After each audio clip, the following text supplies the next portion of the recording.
World of Warcraft has seen some very dark times. Content droughts, design fiascos, scandals, systems too complex for their own good, and radio silence as community engagement hits an all-time low.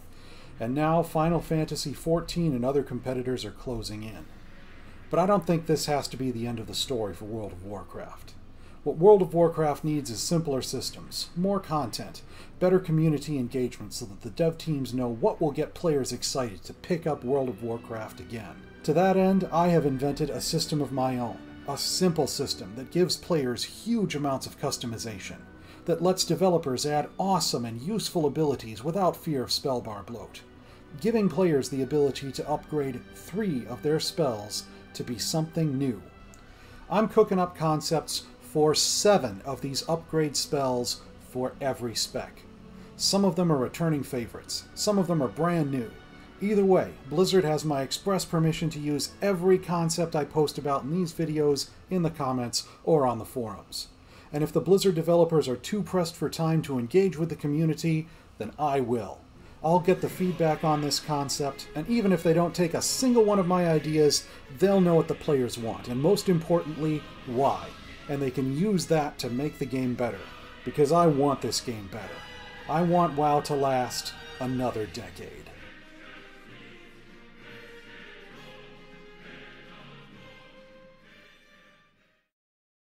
Survival is in a unique place amongst the many specs of World of Warcraft. It was absolutely untouched going from Battle for Azeroth to Shadowlands, and it's not clear what Blizzard has planned for it, if anything. Before Legion, it was a ranged spec with a lot of shot abilities. Its mastery was all about buffing non-physical shots. And after Legion, it became a melee spec with a pet. Considering that Blizzard did nothing with the spec whatsoever going from Battle for Azeroth to Shadowlands, that can only mean one of two things. The first is that they don't know or can't decide what to do with survival, and that's why they did nothing. The second is that they think survival's in an excellent place and needed no changes after Battle for Azeroth.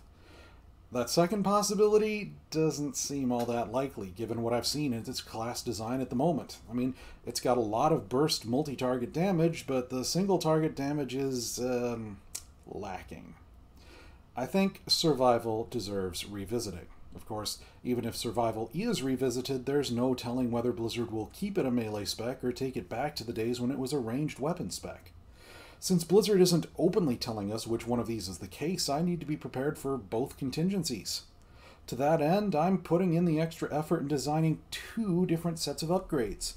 One with the assumption that survival is going to stay a melee spec, and one with the assumption that they're going to go back to the old way, where survival was a ranged spec with non-physical shots being buffed by mastery.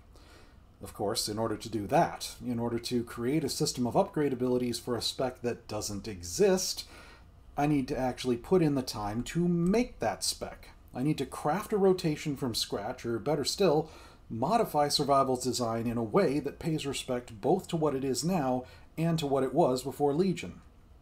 Obviously, there's going to be some tweaks with this. I mean, I can't just take Survival as it was in early 2016 before Legion's release.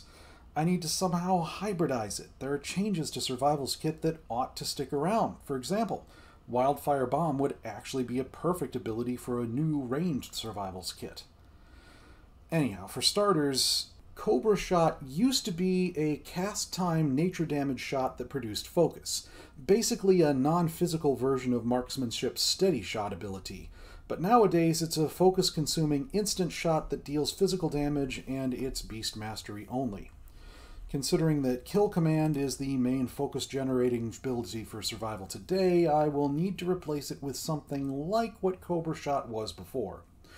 I'm planning to replace it with a pseudo-Warcraft 3 ability called Searing Shot, which deals fire damage instead of nature damage. Honestly, I think Searing Shot is overdue for a debut in WoW. Searing Arrows was Tyranda's auto-cast attack augmenting spell, and Tyranda was the quintessential archer hero from Warcraft 3. Alpha Predator would need to increase Searing Shot's damage and maybe its focus generation instead of its current effect. And that's just one example. I plan to make this hypothetical ranged survival spec by taking individual abilities that are on Survival's spellbar today and replacing them based on their role. For instance, Raptor Strike is a straightforward focus spending strike, making it more or less an equivalent of Arcane Shot. Mongoose Bite is a talented replacement for Raptor Strike, and Chimera Shot's a talented replacement for Arcane Shot, so I'll put Chimera Shot where Mongoose Bite was in Survival's talent grid. I'll need to reinvent the multi-target ability for Survival to replace Carve, and then also create a talented replacement for it that I can put in Butchery's place. Obviously, I'd want something that deals non-physical damage, since I'm reviving the old non-physical damage mastery for this one. And that means multi-shot's out of the question. And I need to invent a new multi-enemy shot ability. Cerberus Shot is a good name for it. I'd wanted to name it Hydra Shot at first and rename Hydra's Bite to something else, but then I decided coming up with my own ideas is a better look. Cerberus Shot was originally what I came up with for the talented replacement for Hydra Shot, but I think I'll call that talented replacement Kraken Shot instead. That's actually a name I came up with for my ideas for Sea Witches, but let's face it, Tinkers are cooler than Sea Witches, even if Sea Witches can have both a ranged weapon spec and a caster spec, and we haven't gotten a new caster spec since 2004, unless you count redesigns. I am now completely off topic. Returning to the matter at hand, Cerberus Shot. It's what I'm putting in place of Carve, and Kraken Shot in place of Butchery. Cerberus Shot would deal Shadow Flame damage, and Kraken Shot with Shadow Frost damage. And it would have a longer recharge and 3 charges and all that stuff, just like Butchery does. Fun little side fact about Kraken Shot. I googled fantasy creatures with multiple heads and found Cerberus and Scylla. Scylla, I think, had 6 heads, and each one of them ate one of Odysseus' crew members as he went past, but Kraken Shot just plain sounds cooler, even if it's multiple arms instead of multiple heads. Anyhow, Muzzle can become Countershot, obviously. Aspect of the Eagle and Harpoon need to be replaced. 2 abilities from old Survival's kit that I think should come back are Black Arrow and Explosive Shot. Black Arrow was a long-term shadow damage over time, and Explosive Shot had a 30-second cooldown and dealt multi-target fire damage. Flanking Strike, it can become an ability that deals nature damage and combines a shot from the hunter and an attack from your pet. Tip of the Spear can become Tip of the Arrow and have the same effect for Arcane Shot or Chimera Shot that it does for Raptor Strike or Mongoose Bite. Terms of engagement will need to be rethought. Harpoon is a typical opener for melee survival, but Harpoon is about placement and not about damage until and unless you take the Terms of Engagement talent. Black Arrow is going to become the new opener for ranged survival, I expect, so I think Terms of Engagement will buff Black Arrow so it has some upfront damage added to it, and then have it produce some focus over time. There's still the matter of procs and passives. Without those, the spec's boring. The procs that I see that exist already are that Kill Command can reset its own cooldown, and Carve can reduce the cooldown of Wildfire Bomb. Kraken Shot and Cerberus Shot can reduce Wildfire Bomb's cooldown too. Kill Command is gone, but I think I can find something to replace it with involving Explosive Shot. Lock and Load was once an important survival passive that gave you extra explosive shots or arcane shots. I think I'd like to make it part of Survival's baseline kit again, but I should give it a different name so it won't be confusing since Lock and Load is in Marksmanship's talent grid. I remember TNT was another passive or talent from the old days, so I'll use that name. Ticks of damage from Black Arrow have a chance to reset the cooldown of Explosive Shot and make it free. For that matter, the Wildfire Infusion effect about resetting Kill Command's cooldown against pheromoned targets will need to be about resetting Explosive Shot instead. I might toss it a passive where casting Searing Shot twice in a row grants you haste. Marksmanship has this as a talent these days, but in the days when I'm drawing a lot of experience from, it was a baseline part of the spec. Overall, I think this design does justice both to what Survival was before Legion came along and to what it's become since. There's plenty of stuff from the old days and plenty of stuff from today. I guess the good news is that Survival's basic rotation is pretty simple, so replacing melee abilities with ranged ones pretty much works. Now I just need to come up with some upgrades for both of these specs. Since there are so many parallels, I think I can do this pretty easily, but before I do, there's something else I'd wanted to say. Now, I had noticed that Survival has both Disengage, an ability that lets you bound backwards, and Harpoon, an ability that pulls you to the enemy. I had thought about making the spec into something that actively switches between melee combat and ranged combat. That's something we have not seen in the game before, but there's a major drawback to that idea. I've not had that much experience raiding, but I've had enough to know that in plenty of raid encounters, the raid leader specifies one area where the ranged DPS are supposed to be, and one area where the melee DPS are supposed to be. There's no guarantee that disengage would put a survival hunter into the designated ranged DPS area. While we could add a spell that designates a spot for disengage to send you toward, what happens in more complex boss fights where there's more than one place where the ranged DPS are going to need to stand, depending on the encounter? And just how many designated spots would we need to allow survival hunters to specify? And if we've got a bunch of color-coded or numbered versions of disengage that take the hunter towards a specific pre-designated spot, aren't we creating a scenario where it's really easy for the player to press the wrong button and go to the wrong spot, wasting their cooldown and potentially causing havoc for their raid, not to mention cluttering up their UI? Honestly, attempting to make survival into a spec that actively switches between melee and range is a mess. It would be the mess for any spec, as a matter of fact. It might look cool if we could actually do it, and maybe even feel cool outside of these kinds of boss fights that are this complex. But the devil's in the details, and I don't think it would be practical to attempt it. So instead, I decided to create two versions of the survival spec, one that's ranged, one that's melee, and create upgrades for both of them. So without further ado, let's talk about the upgrades for the ranged survival spec. The first one is Radiant Shot, an upgrade for Searing Shot that has a shorter cast time and generates less focus. It deals radiant damage instead of fire damage, which is a blend of fire and holy damage.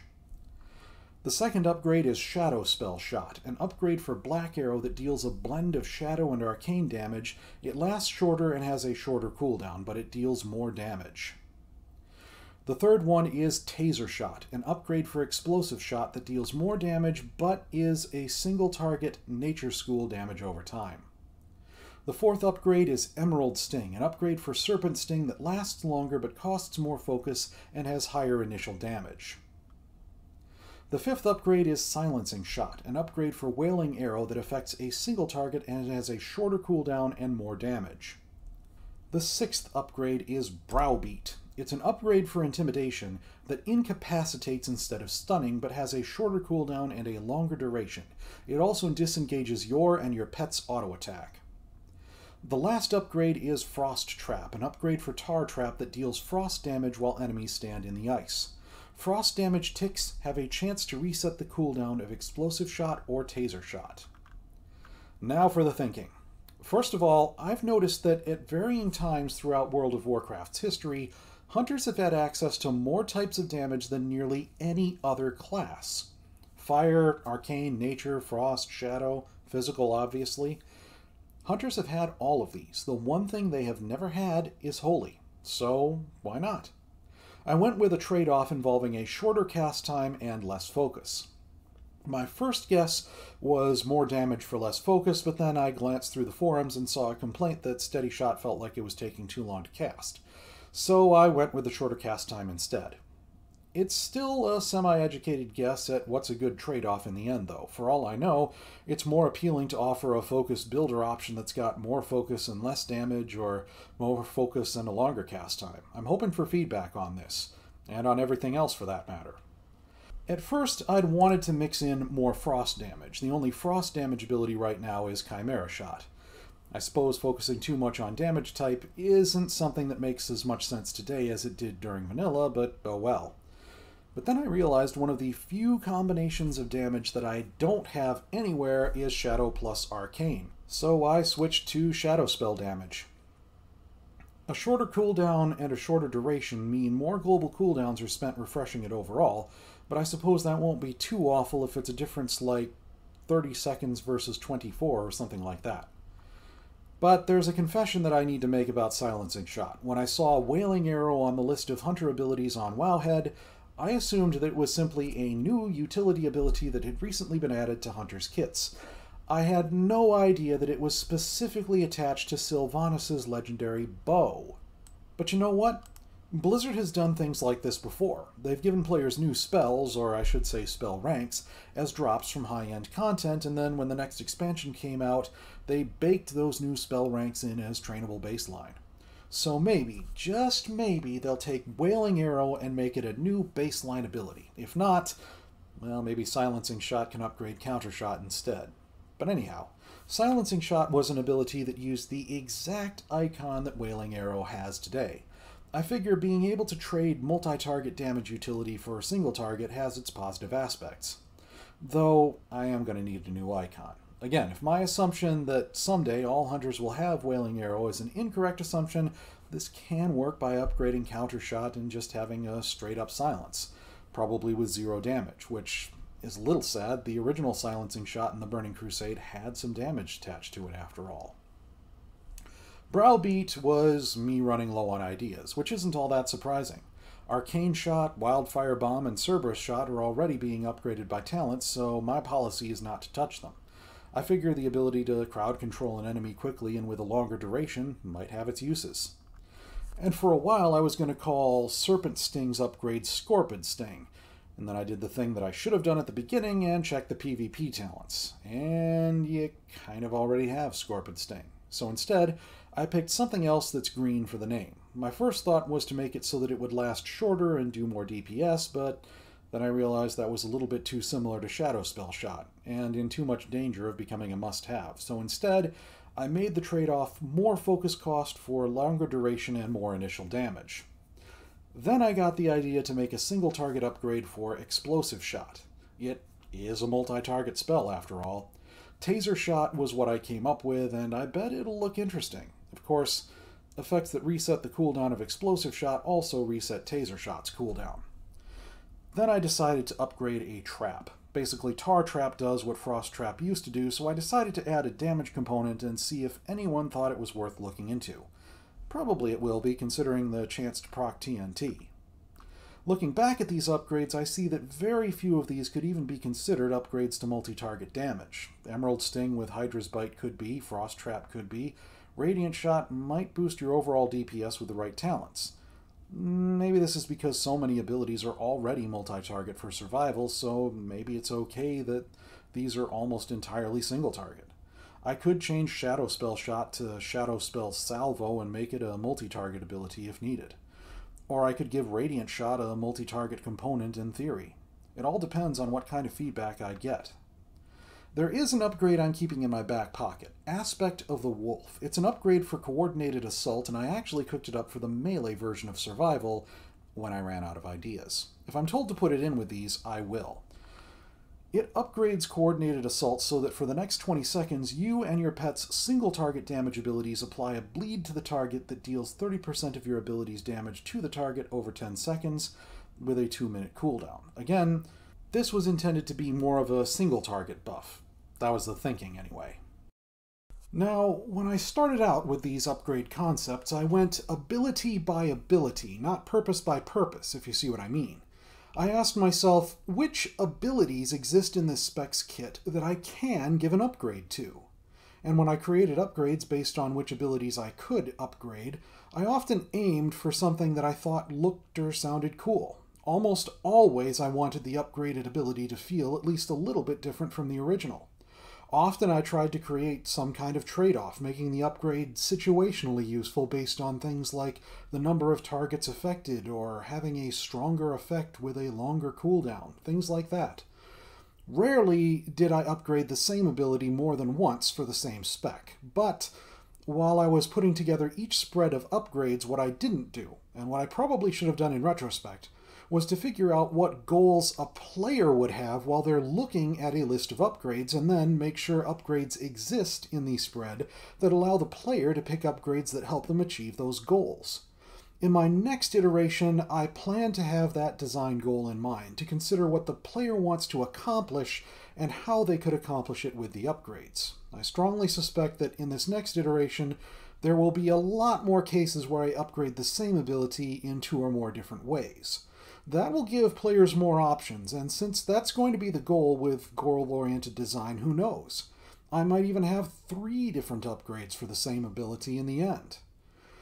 However, I can do this much more effectively in an environment that has a great deal of feedback available, and that's where you come in. You have knowledge that comes from experience with these specs. I don't. I tried to do my research on Wowhead and Icy Veins for each spec, but inevitably there'll be things you know that I don't because you have experience that I don't have. You'll have more and better ideas than I could hope to have, and I know I need those, so please, let me know what you think of these upgrades and what better ideas you have for what to put in their places. Looking back at this for what purposes can a player use these upgrades for, I've realized there's only one ability in this whole thing that actually upgrades multi-target damage, and that's Frost Trap. The rest of them are almost all single target. Maybe that's because Survival already has so many multi-target abilities. I mean, Carve, Butchery, Wildfire Bomb, it's like choosing not to take an upgrade functionally is an upgrade for multi-target damage. I could use some feedback on whether this is okay or not. I mean, I suppose Emerald Sting with the Hydra's Bite talent plus Frost Trap and maybe Radiant Shot might be useful for multi-target, but that feels like a bit of a stretch if I'm being honest. If it doesn't feel like a stretch for survival hunters, then well, I'll shut up and give you what you want. Feedback would be appreciated here. I want to make Iteration 2 as good as I can, and well, I could really use some guidance. Of course, I know Blizzard probably won't take many, or even any of these suggestions. Heck, they might even have something objectively better in store for us than the semi-borrowed power upgrade system that I've cooked up here. But knowing what gets players excited will be helpful to them even so. That is why I'm sacrificing so much of my free time and energy on Project Decade. And who knows, they might just need these ideas to get WoW going in the right direction. Heck, if this video series just gets the Blizzard developers into the habit of creating a blue post with the thinking in it that goes in depth enough for us to understand what they're doing and what their design goals are, then that would be a huge step forward. Even saying the thinking out loud is sometimes enough to get you a new perspective on what you're doing. Is it really what people want? Does it serve the purposes that it really should be serving in the end? Am I really doing something just to make a system look awesome instead of making the game overall better? What does it do for the fun factor? Am I making the mistake of prioritizing my design goals over the fun factor? Are my design goals the right design goals to have? Do my ideas match the spec's feel and flavor? Is it a net gain? Is it genuinely awesome? Things like that. Plus, we just plain need more communication from Blizzard. If Project Decade gets the development team into the habit of telling us the thinking for every change they make, then the whole project will have been worth it, even if they don't take a single suggestion. Again, if you see something you don't like bad trade-offs or something you know is counterproductive or useless, or if you've thought of an idea that's better or cooler or more useful than mine, then don't hesitate to let me know. The more details you can provide about why you don't like it and what makes one of my ideas counterproductive or useless, or about why your idea is cooler or more useful than mine, the better. One of the main goals of Project Decade is to give whoever's in charge of class design and player power systems a good idea what appeals to players and what will actually get them excited to get back to WoW again. And the more you can say about the wherefore and the why, the better. I fully intend to iterate on this project and make changes in response to feedback. I know I'm going to make mistakes. Heck, I've already seen mistakes in some of the things that I've done. But if those mistakes generate the kind of discussion that Blizzard needs to hear, so much the better. Blizzard needs to see player engagement, humility, and feedback actually making change in action so they can start doing what needs to be done to turn WoW around. It can be done and it should be done. World of Warcraft can last another decade. So keep the feedback coming, folks. There's one last thing. I began working on Project Decade videos back in July, and considering how many months it has taken, the fact that there are 36 different sets of feedback to curate and compile, and multitudes of decisions to make based on feedback received, ideas others have come up with, and how to weave everything together into a fun, functional, and exciting whole, I don't have a chance in the tramaculum of getting this done in any reasonable length of time unless I get volunteers to help me curate and compile the feedback I'm getting. If you're willing to help curate feedback, please let me know. If I get enough interest, I will set up a Discord server where we can coordinate everything. Thank you in advance for your feedback and support. Let's make World of Warcraft the best game that it can be.